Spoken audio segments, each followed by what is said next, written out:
2-minute Tuesday, which isn't going to be 2 minutes, it's going to be longer because I have a lot to talk about. So I was driving home from a stag in Clare, and it took me 4 hours to get home. And when I got home I realised, well, surely to God I should leave my car running in neutral for 10 minutes to warm it down.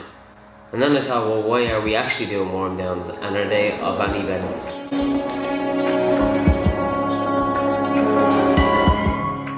There's two types of thought of why to do a warm down. Number one is because it's what we've always done over the years and people want to do it because that's what they think that they need to do. And then the other one is to add mileage to the end of the week. So if you do an extra mile or two during your warm down, it adds to the weekly mileage of the rest of your weekly mileage. Looked, that was about, what was that noise? You're just gonna have to, oh, there we go. So, I've read a few studies, a few researches over the, last 3 or 4 weeks, and I wanted to see, is there any benefits of a warm down? And I'm after writing down, like, it's 21 pages I'm after going through. So, I'm not making this up, but it's food for thought. Okay, so, number one, and this shows warm downs of a few different sports as well. And the warm downs there's active and passive warm downs. So active is like running around the track for an extra 10 minutes, and passive is like doing stretches or mobility exercises. Okay, so most research shows that there's no evidence that a warm down is of any benefit.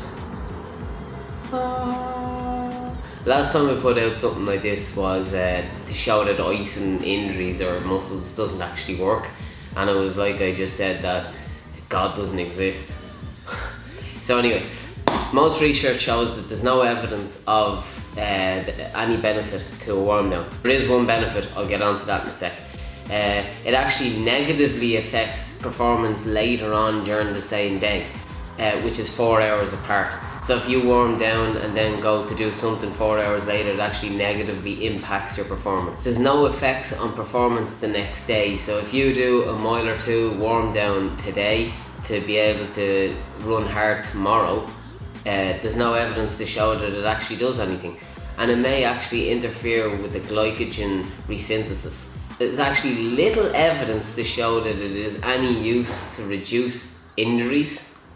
Review actually does show that it is useful for removal of lactic acid in the blood quicker than a passive warm down. But here's the problem. When you do your session, then there's probably 5 to 10 minutes in between where you're sitting down on the floor absolutely dying. And that's too late to do a warm down because you have to get up and your muscles are after cooling down because you've stopped working. So is there any benefit to running around the track, like not being able to fully run? That needs to be reviewed.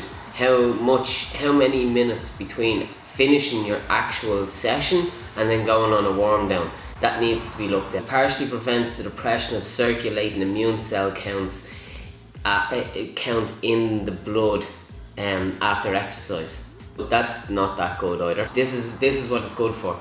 An active warm down is good for cardiovascular and respiratory diseases.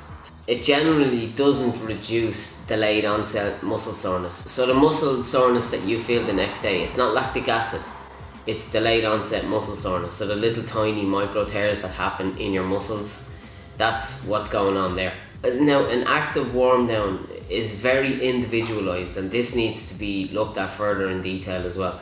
It depends on who you are, depends on your physiological makeup, then that depends on your individualized warm down, if that makes sense.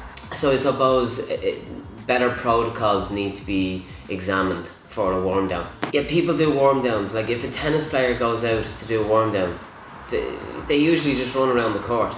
If a GAA player goes out for a warm down, they run and then do a bit of stretching. So surely if you're to do what your exercise is, but at an easier level, surely they should be kicking balls or hitting balls easier. Where's the actual warm down protocol that you need? Where do I stand on warm downs? I think they're overhyped. I think if you're doing marathon training and you do need to count the miles, then and add in the miles and after the session, when you can't really run, I think a benefit is good to continue on a warm down at an easier pace, because it kind of mimics the last few miles of a marathon. But again, I'm not really convinced of that either. So yeah, I suppose it's thought provoking rather than me telling you what's good or what you should be doing. I think it's healthy to question these things, because maybe it might add to something better. Now, when I was in Kenya, I noticed that they don't really warm down after a session or a run, so maybe that's something to think about as well.